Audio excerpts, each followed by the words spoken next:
네, 오늘은 사도행전 28장 마지막 단락의 내용을 가지고 끝이 아니라 지금부터입니다 라는 하나님의 말씀을 나누도록 하겠습니다. 딱 오늘까지는 아니겠지만 저희가 6월부터 시작했던 2달여간의 여름 아울리치의 사역이 이제 공식적으로는 종료가 됐습니다. 너무 바빴고 또 한편으로 너무 분주하기도 했고 또 한편으로는 잘 됐다 이런 생각이 이제 들면서도 좀 뭔가 허전한 생각들이 들기도 합니다. 여러분들은 어떠신가요? 아울리치 진짜 잘 해치웠다. 이제 그런 마음이실까? 아니면 그 마음 가운데 그래도 우리가 뜨겁게 달려왔던 이 2달여간의 선교가 아쉽고 뭔가 여러분들의 이 마음 가운데 허전함을 느끼게 하십니까? 그 뜨거웠던 우리의 예배 그리고 그 뜨거웠던 우리의 선교가 끝이 나면서 감사와 또 기쁨이 있지만 제가 앞서 이야기한 것처럼 우리의 마음 가운데 뭔가 알 수 없는 허전함들, 먹먹함들이 있을 것입니다. 근데 개인적으로 묵상할 때 이게 좋은 의미로 우리가 그렇게 생각을 할 수도 있지만 한편으로 그리고 일반적으로 관찰하다 보면 우리가 하나의 이벤트로 이 아울리치를 대하거나 보기 때문일 것이라는 거죠. 그러니까 여름 한철 우리가 뜨겁게 불타올랐다가 끝나면 불이 꺼지는 이벤트와도 같은 것입니다. 그러니까 선교지에서는 우리가 그렇게 뜨거울 수 있지만 다시 일상으로 돌아오면 우리의 마음이 식어버리게 된다는 것입니다. 그렇기 때문에 오늘 우리는 아울리치는 어떤 우리의 한 시즌의 상품이 돼서는 안 되고 우리의 일상을 살아내는 거룩한 결단이고 우리의 삶이 되어야 한다라는 이야기를 좀 나누고 싶습니다. 아울리치는 우리의 일상까지 이루어져야 할 것입니다. 2달로 끝나는 이벤트가 아니라 돌아간 매일의 삶으로 흘러 들어가는 복음적 결단, 정말로 저는 이것이 예배라고 생각하고 진짜 하나님이 기뻐하시는 선교라고 생각을 합니다. 자, 그렇다면 왜 우리의 일상까지 이러한 것들이 흘러 들어가야 할까? 땅끝에서 2달을 불태우는 그 시간보다 왜 밋밋하고 어떻게 보면 루틴하게 반복되어지는 우리의 일상이 더 중요하다고 이야기할 수 있을까? 제가 지난주에 운동이 아니죠. 요즘에 운동 안 합니다. 운전하면서 이렇게 지나가다가 유튜브에 제목을 하나 봤어요. 제가 클릭을 해서 보지는 않았고 봤는데 제목이 저거였습니다. 요즘에는 쇼츠로 한 30초, 40초 정도 되는 영상 올려가지고 뭔가 자극적으로 이렇게 썸네일에 제목을 붙여놓잖아요. 근데 저게 이제 딱 스쳐 지나가는 겁니다. 우리가 너무 잘 아는 이 바르셀로나의 영웅 황영조 선수가 은퇴하고 난 다음에 살찐 이유 혹시 한번 이렇게 생각해 보시겠어요? 왜 살이 쪘을까요? 이거 제가 눌러보지 않아도 이렇게 정답을 알겠더라고요. 그러니까 선수 생활 때 현역 때는 누가 시키지 않아도 기록을 내기 위해서 올림픽을 준비하면서 열심히 뛰지 않았겠습니까? 그런데 이제 은퇴하고 나니까 안 뛰니까 당연히 살이 쪘겠지. 제가 그렇게 생각을 했습니다. 근데 물러보니까 영상을 보니까 완전히 다른 이야기를 하는 거예요. 문제는 안 뛰어서가 아니었습니다. 그러니까 황영주 선수가 그렇게 이야기를 하는 겁니다. 자신이 선수 시절에 매일같이 20km씩, 30km씩 그리고 풀마라톤을 하기도 했다는 것이죠. 그런데 우리가 그렇게 뛰기 위해서는 배가 불러서는 안 되잖아요. 그래서 자기는 눈 뜨고 있는 시간 속에서 무언가를 먹을 때 한 번도 포만감 있게 밥을 먹어본 적이 없다고 합니다. 그러니까 뛰기 위해서 훈련된 상태를 만들기 위해서 항상 최소한의 섭취만으로 이렇게 몸을 채웠다는 거예요. 그러니 어떻겠습니까? 최소한의 것을 먹고 그것을 가지고 이 자양분 삼아서 20km, 30km, 40km를 달리니까 너무 힘든 거예요. 훈련이 다 끝나고 이제 숙소로 돌아오고 집으로 돌아오면 날마다 그 허기진 마음으로 이제 잠을 청해야 되는 것입니다. 그래서 언젠가부터는 모든 훈련이 끝나고 잠들기 직전에 그래도 그때는 뛰지는 않잖아요. 몇 시간은 자기에게 자유 시간이 보장이 되어져 있잖아요. 그래서 막 먹기 시작을 했다는 겁니다. 그러니까 그렇게 훈련이 끝나고 들어와서 잠자기 딱 직전에 먹기 시작했대요. 그러니까 몸이 자기 전엔 반드시 먹어야 한다라는 것을 이 시간표로 딱 기억해 버리는 것이죠. 자, 그렇게 하고 은퇴를 했습니다. 이제는 30km를 안 뜁니다. 풀마라톤에 출전을 하지도 않아요. 그럼 이 시간표도 사실 자연스럽게 바뀌어야 되잖아요. 근데 문제는 그게 바뀌지 않는 것입니다. 몸에 밴 그 시간표 하나가 은퇴를 하고도 그대로 이 선수의 삶에 남아서 매일 밤 반복이 되는 거예요. 그러니 자연스럽게 살이 찔 수밖에 없었겠죠. 근데 문제는 이 살이 1년에 조금씩 그러니까 1kg씩 쪘다는 게 문제였습니다. 차라리 한 번에 막 한 10kg씩 쪘으면 이렇게 하면 안 되겠다 하고서 딱 뭔가 이제 절제를 했겠는데, 전혀 티도 안 날 만큼 1kg씩 그렇게 찌기 시작하니까 20년이 지나고 보니까 20kg가 쪄 있었다는 겁니다. 여러분, 이 황영주 선수의 인생을 바꿔놓은 건 그 은퇴라는 큰 사건이 아니었다는 거예요. 은퇴하고도 바뀌지 않았던 그 삶의 소소한, 어떻게 보면 야식 먹는 그 일상이 매일 밤 반복된 그 습관 하나가 그의 체중을 완전히 뒤집어 놓는 것입니다. 웃길 수 있는 이야기고 어떻게 보면 한편 서글픈 이야기일 수 있지만, 저는 여기에 진리가 담겨져 있다는 생각이 들어요. 우리의 삶을 진짜로 빚어가는 것이 무엇인가? 그것은 큰 사건이 아니라 그 사건이 지나간 뒤에 남는 매일 반복되는 조용한 일상 속에서 우리라는 정체성이, 우리의 삶이 만들어진다는 것입니다. 여러분, 우리의 신앙도 마찬가지 아니겠습니까? 정말로 뜨거웠던 한 번의 집회, 뜨거운 아울리치 한 번으로 우리의 신앙이 결단나지 않잖아요. 돌아간 그 매일의 삶에서 판가름 나게 되는 것입니다. 우리의 선교도 마찬가지죠. 그렇기 때문에 일상까지 우리의 선교는 이어질 수 있어야 되는 것입니다. 2달 반짝하는 것이 아니라 그 뒤에 따라오는 매일에 주어지는 그 일상 속에서 우리의 선교를 살아갈 때 그것이 진짜 선교일 수 있고 하나님께서 기대하시는 선교가 되는 것입니다. 여기서 한 걸음 더 들어가 보겠습니다. 여러분, 그렇다면 우리의 일상은 무엇으로 채워져 있을까요? 일상의 선교를 우리가 알겠는데, 그럼 일상은 무엇으로 채워져 있는가? 묵상을 하면서 생각이 되는 것은 저에게 있어서는 사람이라는 생각이 들었습니다. 우리의 일상은 사람으로 가득하죠. 아침부터 밤까지 내가 마주치는 수많은 사람들의 얼굴이 있습니다. 매일처럼 들리는 카페의 알바생으로부터, 그리고 회사에서 옆자리에 앉아있는 수많은 동료들의 얼굴들, 그리고 집으로 돌아갈 때 엘리베이터에서 마주치는 그 가까운 이웃까지. 근데 문제는 뭐냐면, 그렇게 수도 없이 마주치는 우리의 인생의 수많은 얼굴들을 우리가 그냥 배경처럼 스쳐보낸다는 것입니다. 그 한 사람을 그냥 스쳐가는 하나의 얼굴 정도로 여기게 될 때가 많다는 거예요. 그래서 정현종 시인이라는 분이 방문객이라는 시에서 이런 이야기를 합니다. 우리 같이 한번 읽어볼까요? 시작.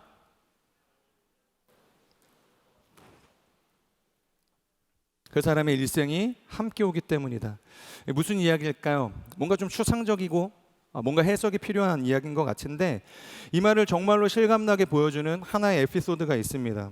옛날에 이 파독 광부, 그리고 파독으로 가셨던 이 간호사분들이 있었죠. 그러니까 1960년, 1970년대에 우리 아버지들이 독일의 탄광촌의 광부로, 또 어머니들은 독일의 병원으로 일하러 가지 않으셨습니까? 그때 독일의 생각은 굉장히 간단했습니다.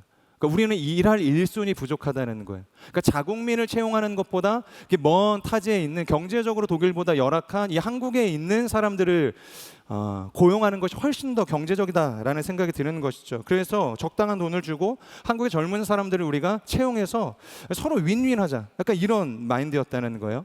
그러니까 뭡니까? 사람 한 사람을 그냥 계산하는 것입니다. 그러니까 숫자로만 본 거예요. 몇 명 데리고 와서 몇 시간 일을 시키면 되겠다. 너무 심플하죠. 근데 시간이 지나니까 이 독일이 전혀 예상하지 못한 일이 벌어집니다. 그래서 한 독일 학자가 이것을 뭐라고 정리했냐면, 우리는 한 사람의 일손을 불렀는데 사람이었다는 것입니다. 그러니까 노동자 한 명이 왔다고 생각했는데 그 사람 혼자서 온 게 아니라는 거예요.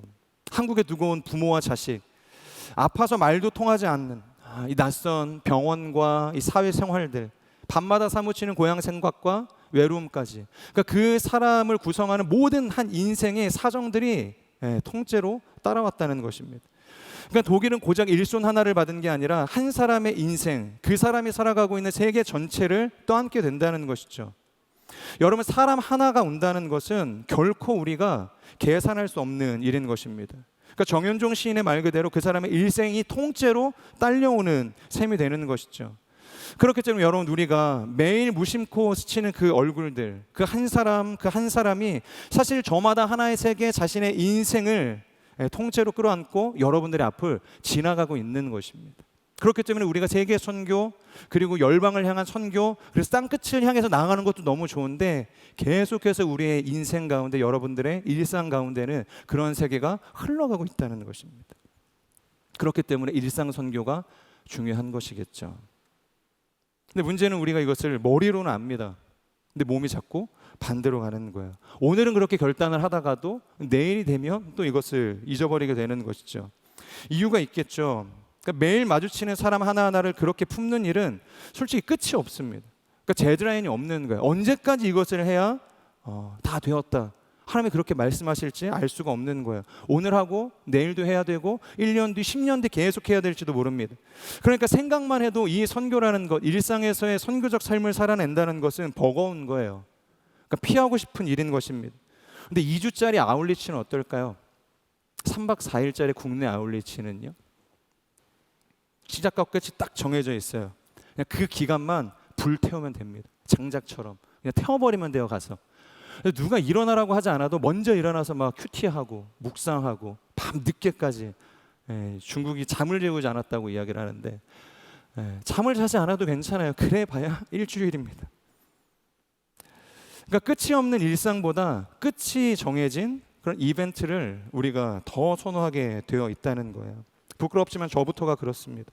저도 말레이시아를 다녀오지 않았습니까? 거기서 정말 뜨거웠거든요. 누가 시켜서 저에게 목회자의 롤을 줬기 때문에 그렇게 하는 거 아닙니다. 제 마음 가운데도 하나님께서 주시는 마음이 있기 때문에 그 뜨거움을 갖고 낯선 사람들을 끌어안고 교회를 끌어안고 선교사님을 끌어안고 어린 아이들 하나하나를 뜨겁게 품을 수 있는 것이죠. 그리고 그 마음을 그대로 안고 한국으로 돌아왔다는 거예요.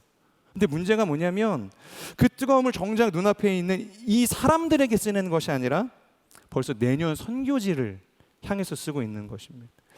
내년엔 어디를 갈까? 올해는 중국을 가고 말레이시아를 가고 튀르키예를 갔는데 제가 전도사님한테 물어봤어요. 내년에도 튀르키예 가실 겁니까? 중국을 갈 수 있을까요? 내년엔 3개가 아니라 해외를 4개로 늘려서 갈까요? 일본 가고 홍콩 가고 말레이시아 가고 케냐 가고. 생각만 해도 너무 좋은 거예요. 그러니까 하나님께서 올 시즌 나에게 주셨던 모든 이 선교의 감동들을 일상을 향해서 내가 쏟아붓는 것이 아니라 내년 2027년도 그 여름 선교를 향해서 쓰고 있다는 것입니다. 여러분은 안 그러십니까? 비슷하지 않습니까? 내년에 아울렛을 가려면 또 돈을 얼마나 모아야 되지? 벌써부터 2027년도의 스케줄을 고민하고 있는 거예요. 휴가를 이렇게 써야 내년에 아울리치를 갈 수 있겠지. 케냐는 한 열흘 정도 간다고 하는데 휴가를 어떻게 써야 할지 경제적인 고민들이 막 되기 시작하는 거예요. 그러니까 선교지를 다녀온 순간부터 1년 내내 우리는 뭘 하는 겁니까? 다음 아울리치를 준비하면서 산다는 거예요. 그러니까 마치 그 2주가 내 1년 선교의 전부가 되는 것입니다. 그리고 나머지 11개월은 그 2주를 준비하는, 어떻게 보면 딜러리가 되는 것이죠. 그렇다고 한다면 여러분, 우리가 살아갈 이 11개월의 평범한 일상은 어떻게 되겠습니까?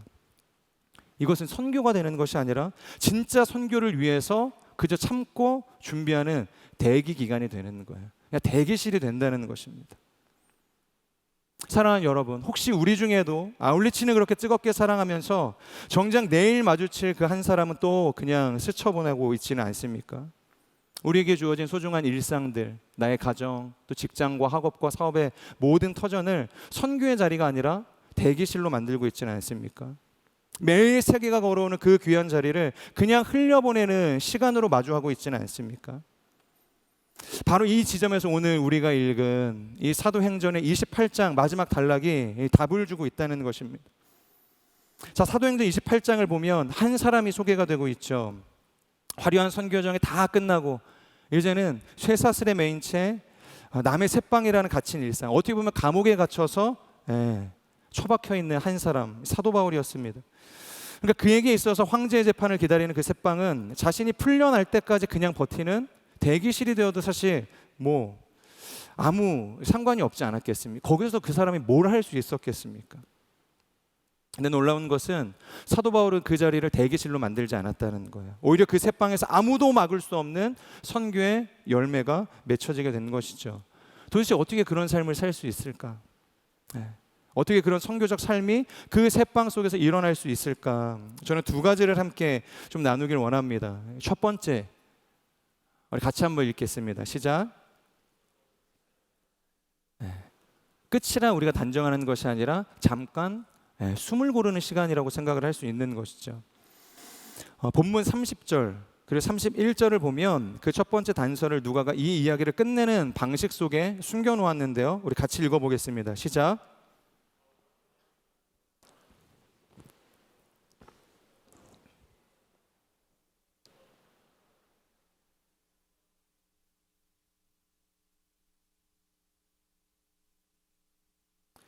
네, 바울이 마침내 로마에 도착했죠. 여러분, 로마가 어떤 곳이었습니까? 이곳은 바울 인생의 어떻게 보면 최종 목적지였거든요. 그러니까 지금 바울은 이 죄수의 몸으로 황제에게 재판을 받으러 평생을 달려왔고 실제로 로마에 도착했고 이제 황제의 재가를 기다리고 있는 상황이었어요. 오케이, 재판하자. 그러니까 황제가 이야기하기만을 사실 이제 기다리고 있는 상황이었다는 거예요. 그럼 뭔가 대단한 결말이 사실 사도행전 마지막 장에 나와야 되지 않겠습니까? 가령 재판에서 이겼다, 순교를 했다, 뭔가 황제와 이런 옥신각신하는 씨름이 있었다, 뭔가 스토리가 전개가 돼야 되는데, 이야기가 딱 마무리가 돼야 되는데 누가는 이 거대한 책을 그냥 여기서 툭 끊어버린다는 겁니다. 도대체 재판은 어떻게 됐는지, 그래서 바울이 어떻게 됐는지 한 글자도 소개하고 있지 않다는 겁니다. 그냥 새방에 앉아 오는 사람들을 맞이하며 복음을 전하는 장면에서 페이지를 닫아버렸다는 거예요. 이상하지 않겠습니까? 왜 그럴까요? 이 거대한 선교의 여정을 딱 마무리할 때 긍정적으로 딱 마침표를 찍어주면 너무 좋은데 그냥 열린 결말로 우리에게 미래를 생각하게 만든다는 거예요. 이걸 이해하려면 먼저 하나를 알아야 됩니다. 사도행전은 누가가 쓴 2권짜리 이 책 중에 2번째 권입니다. 첫 번째는 뭐였을까요? 누가복음이죠. 두 책 모두 이 데오빌로라는 동일한 사람에게 쓴 책이라는 거예요. 근데 재밌는 게 첫 번째 권인 이 누가복음은 결말이 굉장히 클리어합니다. 그리고 깔끔하게 닫혀 있어요. 예수님께서 승천하셨고 그리고 제자들은 성전에서 하나님을 찬양하는 장면으로, 복음을 막 전파하는 장면으로 그렇게 해피엔딩으로 마침표를 찍죠. 근데 두 번째 권인 이 사도행전은 전혀 안 닫힌다는 것입니다. 마침표가 없는 거예요. 분명 똑같은 작가인 누가가 기록했고 수신인도 똑같은 데오빌로인데 왜 첫 권 누가복음은 닫았고 둘째 권은 열어둔 것인가? 여러분, 이것은 사도행전의 설계도에 그 답이 있습니다. 사도행전 1장 8절을 보면 예수님께서 승천하기 직전에 제자들에게 그렇게 말씀하시죠. 성령이 너희에게 임하시면 예루살렘과 온 유대와 사마리아와 땅끝까지 이르러 내 증인이 될 것이다. 여러분, 이것이 사도행전 전체를 관통하는 하나의 지도입니다. 복음이 어디서부터 시작합니까? 예루살렘, 그리고 유대와 사마리아를 지나서 지금 마침내 사도 바울의 목적지였던 로마에까지 흘러오게 된 것입니다. 자, 그런데 로마가 땅끝일까요? 로마요? 로마는 땅끝이 아닙니다. 오히려 로마는 당시에 수많은 땅끝으로 나아갈 수 있게끔 그 길을 제공하고 있는, 어떻게 보면 교두보와 같은 관문이었다는 것입니다. 땅끝이 아니라 땅끝으로 가는 관문, 그것이 로마였죠. 그러니까 복음이 로마에 도착했다는 것은 다 왔어, 이제 선교 끝났어, 사도 바울 너 쉬어도 돼, 그 이야기를 하는 것이 아니라 자, 이제 여기서부터 땅끝까지 복음이 흘러가게 될 거야. 이해가 가시죠? 지도가 아직 다 그려지지 않은 상태라는 것입니다. 그러니까 누가가 여기에서 선교의 딱 이 여정을 마침표로 찍지를 못했다는 것입니다. 일부러 찍지 않은 것일지도 모르겠습니다. 왜? 하나님의 선교의 여정이 아직 끝나지 않았기 때문에. 그래서 이 책의 원문도 보면 맨 마지막 단어로 어떻게 기록하고 있냐면 아콜리토스라는 헬라어가 사용이 되어집니다. 그러니까 어떠한 방해도 받지 않고 아무도 막지 못한다는 것입니다. 그러니까 선교는 아무도 막지 못한다는 거예요. 아직 끝나지 않았다는 것입니다. 자, 그럼 우리의 자리로 한번 돌아와 볼까요? 여러분, 우리의 신앙은 자꾸 시즌제로 살아갑니다. 아울리치는 여름에 한 시즌, 끝나면 완전히 종료. 그리고 겨울이 되면 또 겨울 아울리치를 한번 가볼까? 갔다 오면 또 겨울 아울리치로 한 시즌 종료. 그리고 대학교 때 그 뜨거웠던 수련회, 그때가 정말로 고점을 찍었던 은혜의 시즌이라고 이야기를 합니다. 그리고 사회를 나오고 결혼을 하면 그 모든 은혜의 시즌이 다 종료가 되는 것이죠. 그래서 여러분, 우리의 신앙을 인생의 드라마로 만든다고 한다면 우리의 모든 명장면은 죄다 지나간 시즌에 다 몰려 있을 거예요. 하나님과 뜨거웠었던 그 사랑에 담겨있던 그 임팩트 있는 이야기들은 지금이 아니라 다 과거에 머물러 있을 것입니다. 근데 하나님은 우리의 인생을 그렇게 마침표 찍지 않으셨다는 거예요. 네 인생의 시즌은 과거로 끝이지, 그렇게 하나님 여기지 않으신다는 거예요.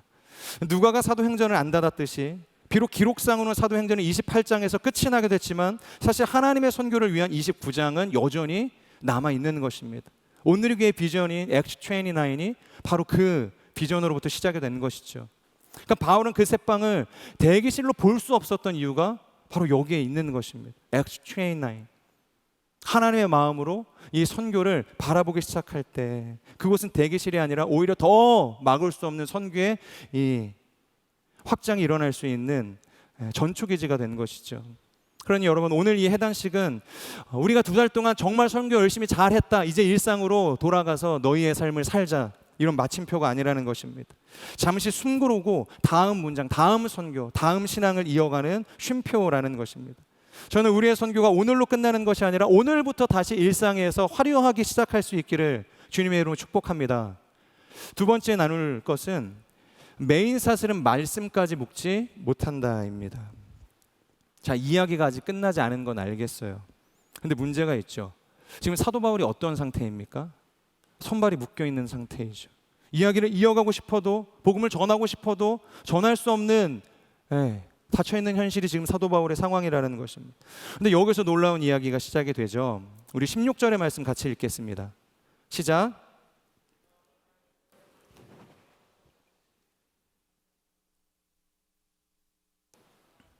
자, 지금 바울이 로마에서 어떤 상태였다고 묘사를 하냐면, 방금 읽은 16절을 보면 바울은 자기를 지키는 군인 한 사람과 함께 지내도록 허락을 받았다. 하지만 그럼에도 불구하고 감시받는 죄수 신분이었다는 거예요. 그래서 20절도 보면 자기 자신에 대해서 뭐라고 이야기를 하냐면, 우리 20절 같이 읽겠습니다. 시작. 그렇기 때문에 내가 여러분을 만나 이야기하고자 한 것입니다. 내가 이 쇠사슬에 묶여있는 것은 이스라엘의 소망 때문입니다. 자, 지금 뭐라고 합니까? 지금 자신은 이스라엘의 소망 때문에 이 쇠사슬에 매여있는 신세라고 이야기하고 있습니다. 여기서 이야기하는 이 쇠사슬이 원어로 할리시스라는 단어가 사용이 되거든요. 그러니까 단순히 쇠사슬에 묶인 것처럼 내가 있는 그런 상징적인 의미를 이야기하는 것이 아니라 진짜 쇠사슬을 이야기하는 것입니다. 손목에 견고하게 채워진 차갑고 무거운 쇠붙이라는 것입니다. 그러니까 여러분, 아까 우리가 나누지 않았습니까? 이 책의 가장 마지막, 이걸 어떤 헬라어가 장식하고 있죠? 아콜리토스, 아무도 못 막는다 아니었습니까? 그러니까 지금 여기에서 이 두 단어가 정면으로 부딪히는 것입니다. 20절에 할리시스, 내가 쇠사슬의 메인 인생이다. 자, 그런데 31절 아콜리토스, 그럼에도 불구하고 아무도 막을 수 없다라는 것입니다. 자, 그럼 여기서 질문이 생기죠. 일단 바울이 사슬에 묶였다는 것은 알겠습니다. 그리고 아콜리토스, 아무도 못 막는다는 건 알겠어요. 그럼 뭘 못 막는 걸까요? 무엇을 막을 수 없는 것인가? 이 열쇠는 바로 바울이 이 로마 감옥에서 쓴 편지 디모데후서 2장 9절에 있습니다. 우리 같이 한번 읽겠습니다. 시작. 내가 범죄자처럼 사슬에 매이기까지 고난을 당할지라도 하나님의 말씀은 매이지 않는다. 그러니까 내가 쇠사슬에 매여있는 할리시스, 이거는 사실이라는 거예요. 팩트라는 거예요. 그런데 또 다른 분명한 사실이 함께 이 할리시스와 공존하고 있다는 거죠. 바로 하나님의 말씀은 안 매였다는 거예요. 하나님의 말씀은 결코 매일 수 없다는 것입니다. 아콜리토스, 아무도 막을 수 없다는 거죠. 여러분, 이것이 바로 바울이 가지고 있었던 확신이었습니다. 그래서 누가가 사도행전을 기록하면서 이 두 단어를 의도적으로 같이 놓은 거예요. 비록 바울은 묶였지만 하나님의 말씀은 결코 매이지 않는다. 그렇기 때문에 아무도 막을 수 없다는 것입니다. 자, 그런데 놀라운 것이 이것이 말로만 이루어진 것이 아니죠. 그저 소망적인 기도로 선포되고 끝난 것이 아니라는 것입니다. 실제로 그의 역사 속에서 선교적 삶을 통해서 그 모든 것이 다 이루어졌습니다. 여러분, 우리가 옥중서신이라고 부르는 편지들이 있습니다. 뭐가 있죠? 빌립보서, 에베소서, 골로새서, 빌레몬서. 그러니까 하나같이 2000년 지금까지 전달되어지는 주옥 같은 편지 아니었습니까? 이 편지를 통해서 수많은 영혼들이 살아나게 됐습니다. 그렇다면 이 편지들은 대체 어디서 쓰여졌을까? 옥중에서 쓰여진 것은 알겠는데, 그러니까 어떤 옥중에서 쓰여진 것일까요? 사도행전을 쭉 따라가 보면 바울이 갇힌 게 총 3번이라는 것을 우리가 알 수 있습니다. 첫 번째는 빌립보 감옥이었죠. 사도행전 말씀을 보면 첫 번째 그 바울과 신라가 갇힌 그 공간이었습니다. 그런데 문제는 여기서 편지를 쓸 수가 없었습니다. 이유가 뭐냐면 갇힌 게 그냥 하루 밤낮 하루밖에 되지 않았기 때문입니다. 그리고 빛도 안 들어오는 캄캄한 지하 감옥이었고, 한밤중에 갑자기 기도하고 찬송하고 있는데 지진이 나서 풀려나게 됐다는 거예요. 그러니까 현실적으로 편지를 쓸 시간도 환경도 되지 않았던 것이죠. 그러니까 바울이 썼던 옥중서신은 빌립보 감옥은 아니었다는 거예요. 자, 그럼 두 번째 어디였을까요? 로마로 오기 전에 가이사랴에 있는 감옥에 한 번 더 갇히게 되죠. 여기에서는 그래도 2년이라는 시간을 갇혀 있었습니다. 시간적으로는 충분할 것 같아요. 그런데 문제는 여기서도 쓰지 못했습니다. 이유가 뭐냐면 처음에 벨릭 총독이 이 바울에게 호의적이었거든요. 이 사도 바울 영향력 있는 이 사람이 왔으니 그 로마의 시민권을 가지고 있는 사람이 왔으니 이 사람에게 뭔가 좀 호의를 보이고 잘 보이면은 뭔가 뇌물을 받을 수 있을 거라고 생각을 한 거예요. 근데 사도 바울이 와서 어떻게 합니까? 뇌물은커녕 이 벨릭스 총독을 향해서 하나님 앞에 회개하라고 으름장을 놓기 시작을 하는 거예요. 그렇지 않으면 심판이 올 것이다. 그렇게 정면으로 들이박으니까 그에게 주었던 모든 자유를 다 박탈하게 됩니다. 그러니까 아무것도 할 수 없는 무자유를 그에게 허락한 것이죠. 그렇게 2년을 보냈으니 편지를 쓸 수 있었겠습니까? 그럼 남은 게 어딜까요? 마지막 오늘 우리가 읽은 바로 이 로마의 셋방이라는 것입니다. 그러니까 매여 있었던 이 셋방 감옥에서 수많은 교회와 영혼들을 살린 그 편지들이 쏟아져 나왔다는 것입니다. 여러분, 세상은 바울의 손목을 묶었죠. 할루시스. 하지만 그 묶인 자리에서 오히려 2000년이 가는 하나님의 말씀, 이 아콜리토스가 선포되었다는 것입니다. 그러니까 사슬이 손목은 묶었어도 하나님의 말씀은 결코 묶지 못한 것입니다. 그리고 바울이 이 감옥에서 무엇을 위해 기록했는지를 보면 더 놀랍습니다. 제가 하나님이라도 너무 기특해서 다 들어줄 것 같아요. 에베소서 6장을 보면 그가 성도들에게 자신을 위해서 기도 제목을 요청을 합니다. 딱 두 가지를 이야기하는데 우리 19절 20절을 함께 읽도록 하겠습니다. 시작.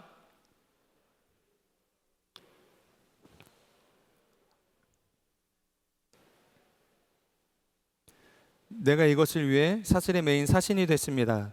그러므로 내가 복음 안에서 마땅히 해야 할 말을 담대하게 말할 수 있도록 기도해 주십시오. 자, 지금 바울이 그러니까 크게는 세 개, 좁게는 두 개를 이야기하고 있는데 첫 번째가 뭐냐면 자신이 복음의 비밀을 알 수 있게 해달라는 것입니다. 그러니까 말씀을 읽을 때 내가 주님을 더 깊이 알 수 있도록 기도해달라는 거예요. 그리고 두 번째가 뭐냐면 그 깨달은 비밀을 전할 수 있게 해달라는 것입니다. 그리고 마지막 세 번째가 뭐냐면 바로 이것을 위해서 내가 지금 이 감옥에 갇혀 있다는 거예요. 이해가 가십니까? 하나님의 크고 비밀한 일들을 내가 알게 되는 것, 그리고 이것을 담대하게 선포하는 것, 이것이 나의 부르심인데 그것을 위해서 지금 자신이 감옥 안에 갇혀 있다고 이야기하는 것입니다. 그러니까 에베소서 6장을 통해서 그가 요청하는 이 중보기도의 목적은 풀려나는 것이 목적이 아니라는 거예요. 그러니까 로마로 와서 꼬여버린 자신의 인생이 제발 좀 풀려야지, 이걸 요청하고 있지 않는다는 것입니다. 비록 자신은 갇힌 죄수의 신분이지만 복음 맡은 자의 사명을 끝까지 감당할 수 있도록 그렇게 사는 것이 더 중요하기 때문에 자신을 위해서 기도해달라는 것입니다. 여러분, 그러니까 전도가 되지 않겠습니까? 하나님 나라가 오히려 쇠사슬에 묶여있는 중에 더 힘있게 이렇게 확장되지 않았겠습니까?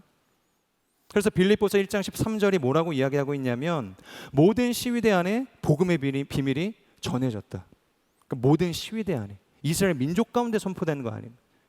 로마의 군인들 가운데 이 모든 비밀이 전파되어졌다 이야기하는 것입니다. 로마의 시위대. 그러니까 자신을 감독하기 위해서, 감시하기 위해서 로마의 정부가 붙여놨던 그 군인들을 이야기하는 것입니다.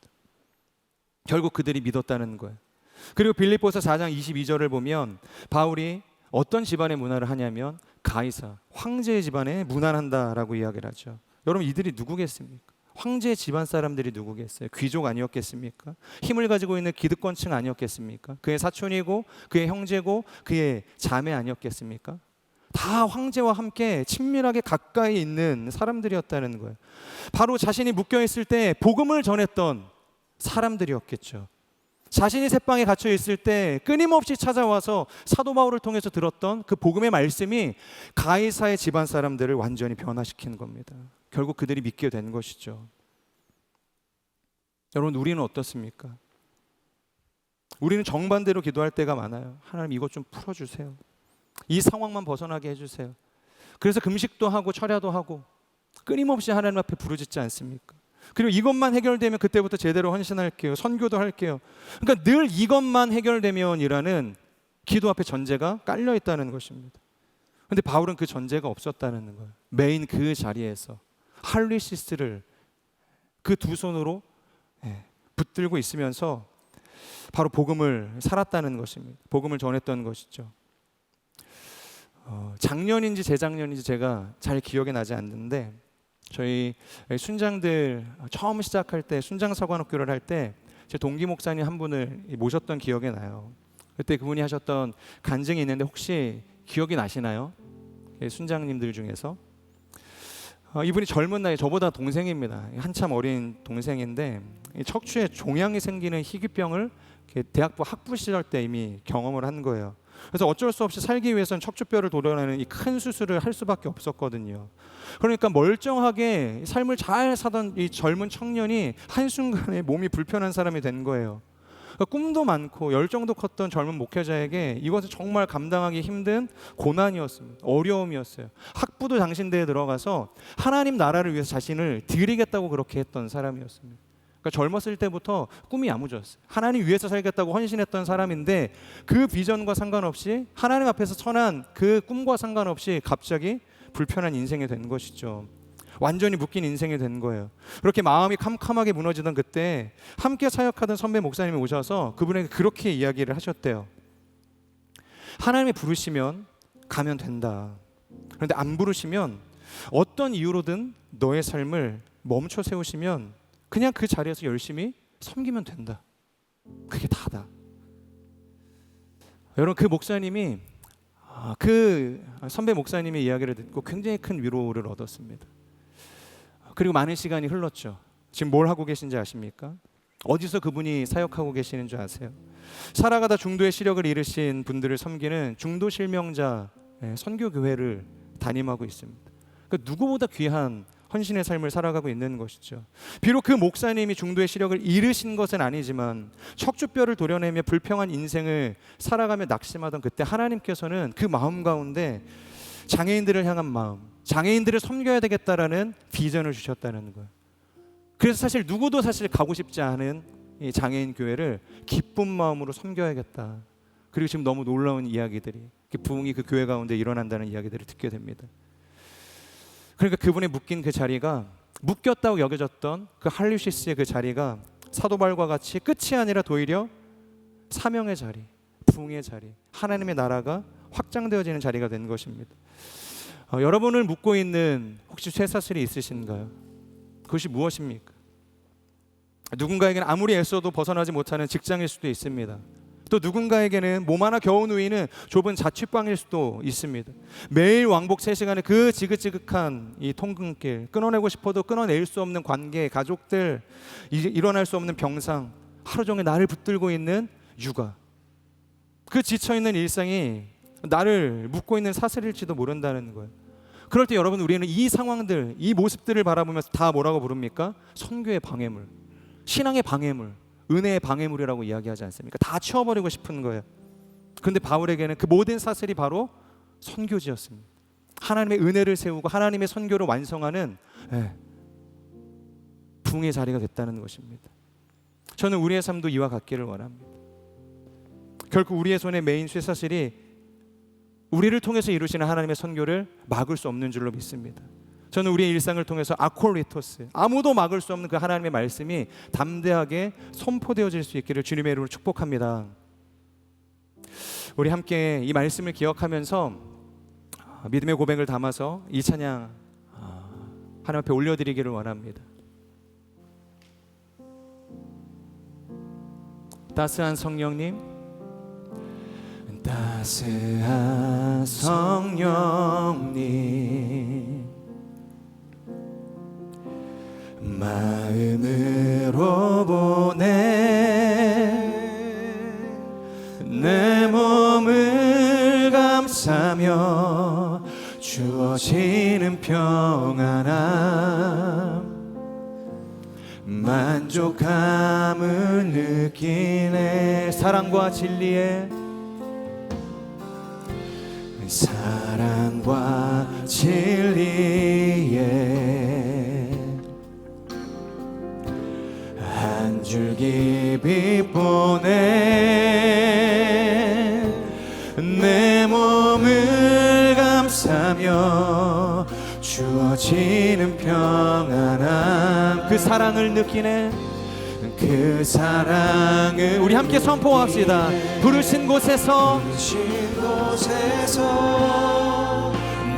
예배하네. 어떤 상황에도 나는 예배하네. 부르신 곳에서 나는 예배하네. 어떤 상황에도 나는 예배하네. 부르신 곳에서 나는 예배하네.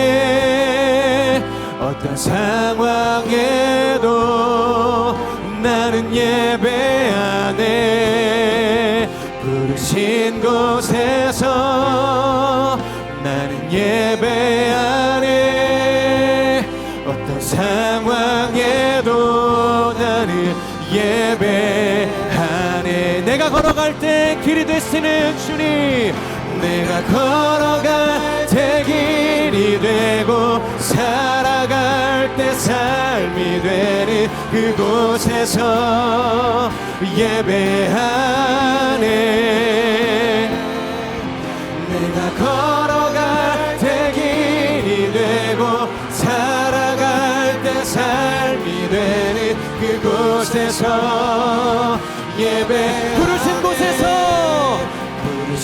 곳에서 나는 예배하네. 어떤 상황에도 나는 예배하네. 부르신 곳에서 나는 예배하네. 어떤 상황에도. 우리 한 번 더 선포합시다. 부르신 곳에서 나는 예배하네. 어떤 상황에도 나는 예배하네. 부르신 곳에서 나는 예배하네. 어떤 상황에도 나는 예배하네. 부르신 곳에서 나는 예배하네. 어떤 상황에도 나는 예배하네. 부르신 곳에서 나는 예배하네. 어떤 상황에도 나는 예배하네. 어떤 상황에도 나는 예배하네. 어떤 상황에도 나는 예배하네. 우리 같이 한번 기도하겠습니다. 하나님, 쉼없이 달려왔던 우리의 두 달의 아울리치, 6개의 아울리치를 주님 앞에 올려드립니다. 하나님, 끝난 것이 아니라 이제 시작인 줄로 믿습니다. 다시 한번 우리의 일상으로 나아가서 뜨겁게 불태웠던 우리의 이 선교의 열정을 다시 이어받아 우리의 삶을 살아낼 수 있도록 성령 하나님 역사하여 주시옵소서. 우리의 선교와 우리의 신앙이 시즌제가 되지 않게 하여 주시고 우리의 평생에 달려갈 길이 되게 하여 주시옵소서. 로마로 걸어갔던 그 사도 바울의 여정이 그곳으로 마침표를 찍고 끝나는 것이 아니라 아크로니토스, 아무도 막지 못하고 아무도 그를 제한할 수 없는 하나님의 말씀이 더 힘있게 왕성하게 선포되어지는 거룩한 시작점이 된 줄로 믿습니다. 하나님, 이제 돌아가는 우리의 일상이 다시 한번 하나님 안에서 하나님의 말씀이 매이지 않고 흘러가게 되어지는 거룩한 통로가 될 수 있도록 성령 하나님 역사하여 주시옵소서. 우리의 가정이, 우리의 직장이, 우리의 사업의 터전이 내가 소속되어져 있는 모든 자리에 묶여있는 할루시스 쇠사슬이 끊어지게 하여 주시고 하나님의 나라가 회복되어지는 놀라운 역사가 있게 해달라고 우리 주님의 이름 간절히 부르짖으며 기도하며 나아갑시다. 주여! 오 신실하신 하나님, 하나님 앞에 올려드립니다. 하나님께서 허락하신 그 주간의 모든 선교의 여정, 또 하나님 우리가 시즌제로 우리의 아울렛을 이벤트로 만들지 않게 하여 주옵소서. 주님 없이 우리의 일상 가운데 흘러 들어가는 하나님 나라의 열심이 나의 삶이 되게 하여 주시옵소서. 하나님 우리의 선교도 우리의 신앙도 하나님 지난날의 마침표로 끝내지 않게 하여 주시고 쉼표가 되게 하시고 중보하는 시간이 되게 하여 주시고 다시 도약하는 시간이 되게 하여 주셔서 우리가 땅끝 신앙의 일상을 향하여 나아갈 수 있도록 성령을 하여 역사하여 주시옵소서. 다시금 뜨거운 그 복음의 마음, 그 복음의 열정, 하나님 나라의 그 깃발을 들고 하나님 세상과 땅끝을 향하여 나아가는 하나님의 사람들이 될 수 있도록 성령의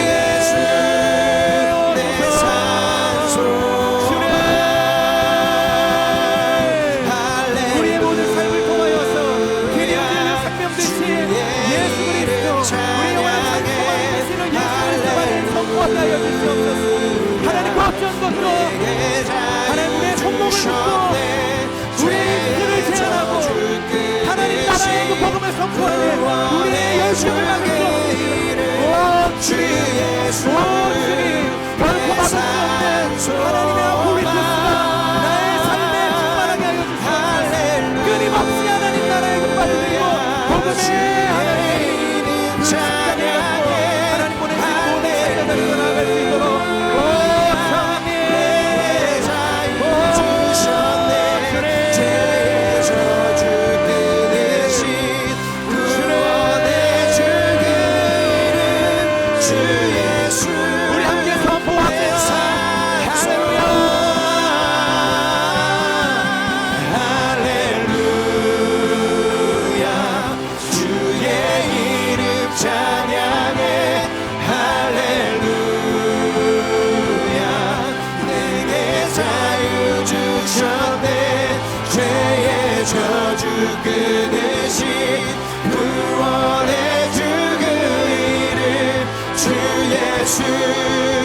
내 산소